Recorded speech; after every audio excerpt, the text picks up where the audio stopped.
আসসালামু আলাইকুম। এসএসসি ২০২৬ অর্থাৎ ২০২৫ সালে যারা ক্লাস 10 এ উঠেছো আরকি মূলত বা যারা ক্লাস 10 এ রয়েছো আরকি। তো তোমাদের সংক্ষিপ্ত সিলেবাস দেওয়া হয়েছে এবং তোমাদের বাংলাদেশের ইতিহাস ও বিশ্ব সভ্যতার যে শর্ট সিলেবাস বা সংক্ষিপ্ত সিলেবাসটা দেওয়া আছে সেটাই তোমাদের দেখাবো এবং কী, কী বিষয় বা কী অধ্যায় এবং পাঠগুলো পড়তে হবে সেগুলো দেখাচ্ছি তোমাদেরকে। এবং তোমরা অনেকেই প্রশ্ন করে থাকো এগুলো হচ্ছে এনসিটিভি কর্তৃক অর্থাৎ শিক্ষা বোর্ড কর্তৃক দেওয়া হয়েছে কিনা? হ্যাঁ, অবশ্যই দেওয়া হয়েছে। আমি যদি তোমাদেরকে একটু অর্থাৎ প্রমাণ সহ একটু যদি দেখাই তোমাদের। তো এই মুহূর্তে তোমাদের আমরা হচ্ছে এখানে জাতীয় শিক্ষাক্রম ও পাঠ্যপুস্তক বোর্ড এনসিটিভির যে অরিজিনাল ওয়েবসাইট আছে সেখানে রয়েছি।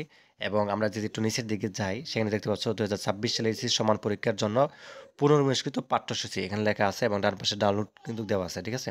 তো ২৮ তারিখে প্রকাশ করা হয়েছে, তারিখ সহ দেওয়া আছে আর কি। তো দেখতে পাচ্ছ যে না, এখানে কিন্তু এনসিটিভি কর্তৃক তারাই হচ্ছে প্রকাশ করেছে। তোমাদের যেহেতু ১ বছর পড়াশোনা করে তোমাদের এসএসসি পরীক্ষা দিতে হবে, ঠিক আছে?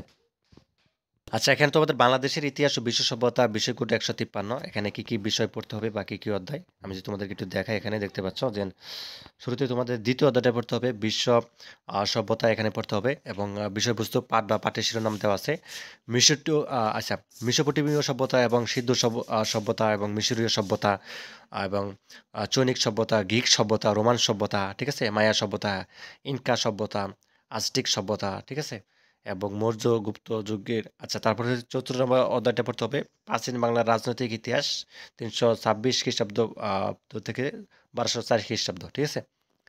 যেখানে তো গুপ্ত পরবর্তী বাংলা এবং স্বাধীন বঙ্গরাজ্য বা স্বাধীন গৌড় রাজ্য, পাল বংশ, সেন বংশ, ঠিক আছে? পাল বংশ, সেন বংশ, দক্ষিণ পূর্ব বা স্বাধীন রাজ্য, এগুলো পড়তে হবে। ষষ্ঠ অধ্যায়টা পড়তে হবে। ষষ্ঠ অধ্যায় তোমাদের এখানে রয়েছে মধ্যযুগের বাংলার রাজনৈতিক ইতিহাস ১২০৪ থেকে ১৭৫৭। বাংলা মুসলমান শাসনের সূচনা এবং বাংলায় তুর্কি শাসনের ইতিহাস, আফগান শাসন, বারো বইয়াদের ইতিহাস, বাংলায় মুঘল শাসন, এগুলো পড়তে হবে। আচ্ছা, তোমাদের জন্য একটা ছোট একটা অ্যানাউন্সমেন্ট রয়েছে, সেটা আমরা একটু দেখে নেই। তো ইতিমধ্যে তোমরা অবগত আছো যে এসএস ফিউচার স্কুলে তোমাদের অ্যাডমিশন কার্যক্রম শুরু হয়েছে এবং আগামী ১০ জানুয়ারি থেকে তোমাদের ক্লাস শুরু হবে। তো এই ভিডিওটির মধ্যে দেখো কমেন্টের মধ্যে একই সাথে ভিডিওটির ডেসক্রিপশনের লিঙ্কটা দিয়ে দিয়েছি ওয়েবসাইটে। তুমি এখানে প্রবেশ করার পর এখানে চলে আসবা এবং ক্লাস 10 যেখানে লেখা আছে এখানে ক্লিক করবা, যেহেতু তুমি ক্লাস 10-এ পড়ো ২০২৫ সালে।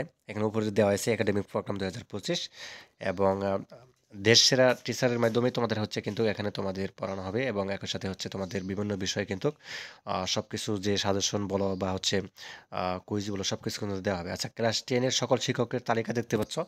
এখানে কারা কোন বিষয়ে ক্লাস নেবে এখানে কিন্তু তাদের তালিকা দেওয়া আছে বা দেখতে পাবা এবং কি, কি বিষয় পড়ানো হবে এবং তোমাদের হচ্ছে কোর্স সম্পর্কিত যে প্রশ্নগুলো আছে নিচে কিন্তু দেওয়া আছে। সেগুলো হচ্ছে তোমরা যেখানে নিচে দেওয়া আছে এখানে কোর্স সম্পর্কিত প্রশ্নগুলি এখানে ক্লিক করলে উত্তর সহ দেখতে পাবা, ঠিক আছে? আচ্ছা, ভর্তি হতে হবে। এখানে ভর্তি হওয়া লেখা আছে এবং হচ্ছে তুমি এখানে একটা ফোন নাম্বার দিবা। ফোন নাম্বার দিয়ে ওটিপি দিয়ে এগিয়ে যাবা, ঠিক আছে? এবং ৬ সংখ্যার ওটিপি যাবে। ওটিপি বসিয়ে তুমি হচ্ছে তথ্য দিয়ে পাসওয়ার্ড দিয়ে এখানে ভর্তি হয়ে যাবা এবং পরবর্তী সময়ে তুমি হচ্ছে তোমার পছন্দের কোর্সটা হচ্ছে সহজেই এনরোল করতে পারবা। তারপর হচ্ছে তোমাদের ৮ম অধ্যায় পড়তে হবে বাংলা ইংরেজ শাসনের সূচনা পর্ব, যেমন ইউরোপীয়দের আগমন বা পলাশী বক্সের যুদ্ধ, কোম্পানির দেওয়ানি লাভ, চিরস্থায়ী বন্দোবস্ত, এগুলো পড়তে হবে। এবং ৯ম অধ্যায়টা পড়তে হবে ইংরেজ শাসনামলে বাংলায় প্রতিরোধ অর্থাৎ নবজাগরণ ও সংস্কারের আন্দোলন, প্রতিরোধ আন্দোলন, নবজাগরণ, সংস্কার আন্দোলনটা করতে হবে। এবং ত্রয়োদশ অধ্যায় থেকে তোমাদের ৭০ নির্বাচন মুক্তিযুদ্ধটা পড়তে হবে। ১৯৭০ সালের সাধারণ নির্বাচন পরবর্তী ঘটনার প্রবাহ এবং বাংলাদেশ সরকার বা মুজিবনগর সরকার গঠন, এগুলো পড়তে হবে, ঠিক আছে? আর নিচে দেওয়া আছে মুক্তিযুদ্ধ, বিভিন্ন শ্রেণী পেশার মানুষের ভূমিকা, স্বাধীন বাংলাদেশের অভ্যুদয়, জাতীয় পতাকার ইতিহাস, জাতীয় সঙ্গীতের ইতিহাস, জাতীয় স্মৃতিস্তম্ভ, ঠিক আছে? এগুলো পড়তে হবে আর কি। তো এই ছিল তোমাদের সিলেবাস, ঠিক আছে? বাংলাদেশের ইতিহাস, বিশ্ব সভ্যতা বিষয় সিলেবাস। তো ধন্যবাদ সবাইকে ভিডিওটি দেখার জন্য। আল্লাহ হাফেজ।